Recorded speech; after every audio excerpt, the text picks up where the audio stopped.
আমি কিন্তু মাত্র ৩,০০০ টাকার চাকরি করতাম। বা আমার বাবার একটা বাইক ছিল, বাইকটা হচ্ছে 18 বাইক, ডায়াং। এত ঝাংরি বাইক আমি জন্মেও দেখি নাই। স্টার্ট দিয়ে এখান থেকে যাই 1 কিলো গিয়ে আবার বন্ধ হয়ে যায়, ওখানে গিয়ে আবার এমনে ঝুঁকাই, তেল আছে তাও চলে না। তবুও কোন মতে ঠেলে ঠুলে চালাইছি কয়েক মাস যাব।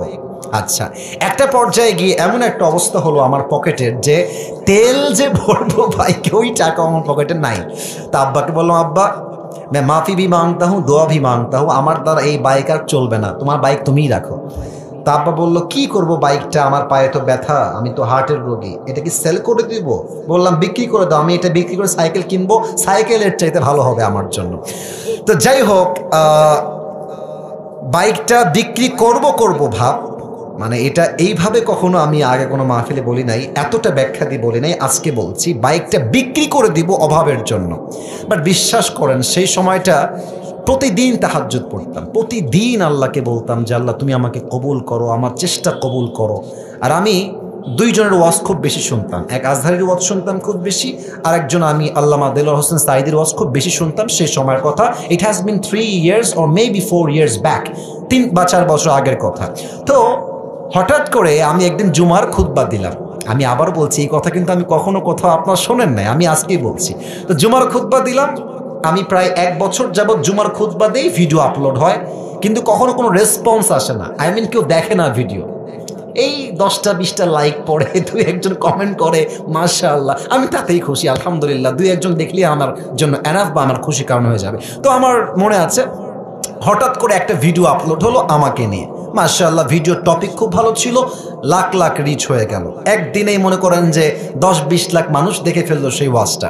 পরে মিডিয়ার থেকে আমাকে কল দেওয়া হলো যে আপনি জুমা পড়ান কোথায়, আমরা আপনার ভিডিও রেকর্ড করব। তো অনেক বড় একটা মিডিয়া আমাকে বলল যে আপনার ভিডিও একটা আপলোড দিব, আপনি ইনশাআল্লাহ অনেক দূর যাবেন, আপনার জন্য অনেক বেশি কাজ আসবে, আপনি কাজ করতে পারবেন আপনার দাওয়াতি ফিল্ডে। তো একটা মাহফিল করলাম, মাহফিলটা ছিল পাবনায়। মাহফিল ছিল কোথায়? পাবনায়। তো পাবনায় গেলাম, আমি হলাম 3 নাম্বার বক্তা, দ্বিতীয় বক্তা না, 3 নাম্বার। তো আমাকে যখন ওয়াজে দেওয়া হলো, দ্বিতীয় বক্তা খুবই রাগ, আমার টাইমটা তাকে কেন দেওয়া হচ্ছে, ওকে তো দিয়ে কাজ হবে না, ওকে নামান, একে দিয়ে কাজ হবে না, এটা 3 বছর আগের কথা, বেশি না, 3 বা 4 বছর আগের কথা। তো আমি ওয়াজ শুরু করলাম, কি বলবো, নিজের কথা বলছি না বা এটা আল্লাহর রহমত বলছি বলতে পারেন। আমি আধা ঘন্টা ওয়াজ করেছি, প্রত্যেকটা যুবক, আমি নেমে গেছি ওরা উঠে গেছে, মানে এই হুজুরকে আমরা ছাড়বো না, নেমে গেলাম, সেটা আপলোড হলো ইউটিউবে। হঠাৎ করে একদিন আমার বাসা ছিল রাজশাহীতে, রাজশাহীর আমাদের মেইন শহরে বাসা, আমার আব্বা জুমার খতিব এবং আমার আব্বা একটা মাদ্রাসার প্রিন্সিপাল। তো আমি বাইপাস দিয়ে যাচ্ছি বাইক নিয়ে, ভাই আমার কাছে কিছুই নাই, বিশ্বাস করে না আছে টাকা, আর আমার 2টা সাদা পাঞ্জাবি ছিল, আর আমি যেই জুমার খুতবা দিতাম, জুব্বা যে পরবো, জুব্বাও ছিল না ভালো, আমার বন্ধু থেকে জুব্বা ধার নিয়ে আসতাম যে বন্ধু দে, জুব্বাটা পরে মাহফিল করব বা একটু দোয়া করব, এই ওয়াজ হবে, আবার তোকে জুব্বা দিয়ে যাব। তো আমি এই অবস্থায় মাহফিলের জন্য বা রাস্তা দিয়ে হাঁটতেছি, তো হঠাৎ করে আমার কাছে একটা কল আসলো, বললো আপনি কি আবরারুল হক আসিফ বলছেন? এটা অনেক আগের কথা, আমার ক্যারিয়ার কিন্তু শুরু হয় না। বললাম জি ভাইয়া, আমি আবরারুল হক আসিফ বলছি, আপনি কে? তো বললো যে আমি অমুক জেলার থেকে বলছি, আপনার একটা মাহফিলের ডেট লাগবে। শুনে কলিজায় এত শান্তি লাগলো যে আলহামদুলিল্লাহ, আল্লাহ হয়তো আমার রাস্তা খুলতেছে, এই তো রাস্তা আমার খুলে যাচ্ছে। তা আমি একটু ভাব নিলাম, আমার কিন্তু ডেট মেট কিছুই নাই। বললাম ও আচ্ছা, ডেট নিবেন কবে, আমাকে তো একটু দেখতে হবে ভাই। তো বলছে যে ভাই ডেটটা আমরা 2 মাস পরে নিব, যদি আপনি ডেট দেন তাহলে আমরা। ও তো ভাবছে মাশাআল্লাহ, মিলিয়ন ভিউ, এ তো অনেক বড় বক্তা হবে রে ভাই। তো আমি একটু ভাবতাম, আমি বললাম ঠিক আছে, আমি ডায়েরি দেখে আপনাকে বলছি। আমার ডায়েরিতে কোনো ডেটই নাই। তো যাই হোক, পরে সে বললো যে ভাই ডেট কি আছে, ডেট কি হবে? আমি নিজেই, আমার তো ডেট লাগবে রে ভাই। আমি কল দিয়ে বললাম ভাই হ্যাঁ অমুক তারিখের ডেট হতে পারে, আপনি কি ডেটটা নেবেন? তো বলছে অবশ্যই নিব। তো বলছে যে ভাই আপনার হাদিয়া কত? আমি তো জীবনে হাদিয়াই নিই না, হাদিয়া কত বলবো। এখন বলছি যে ভাইয়া হাদিয়া আসলে বলা যাবে না, আপনি বলেন যে আপনি আমাকে কত দিবেন। তো আমার বেতন কিন্তু ভাই মাত্র 3,000 টাকা, এবং 3,000 টাকা এত কম আমার জন্য, বাইকের তেল ভরতে আমার 3,000 টাকা শেষ হয়ে যায়, খাবো কি আর পরবো কি। তো আমার ভাই বলছে যে আপনি একটু বললে আমার জন্য খুব ভালো হয়। তো আমি বললাম যে আপনাদের গত বছরে কে আসছিল? বলছে আমাকে একজন বক্তা আসলো। কয় টাকা দিয়েছেন? বলছে 20,000 টাকা দিয়েছি। মনে বলছি 20,000 টাকা, আর ওকে বলছি ভাই এটা কোনো টাকা হইল?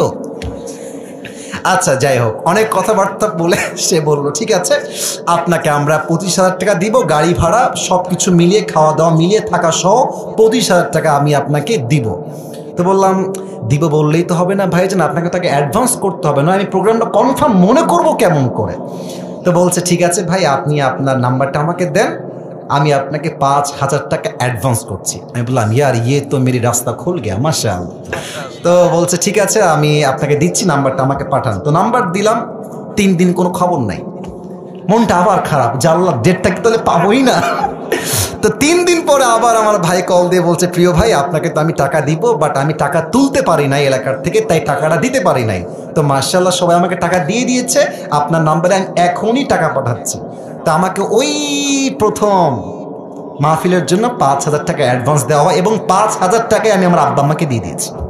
যাও তোমরা নাও।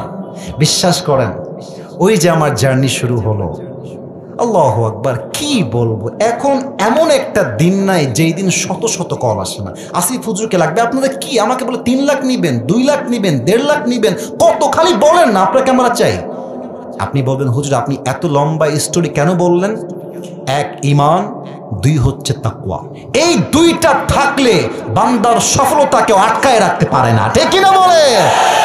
ওয়ারযুকুহু মিন হাইসু লা ইয়াহতাসিব, তোমার রিজিক আমি এমন জায়গার থেকে দিব তুমি কখনো কল্পনাই করতে পারবে না। আল্লাহু আকবার।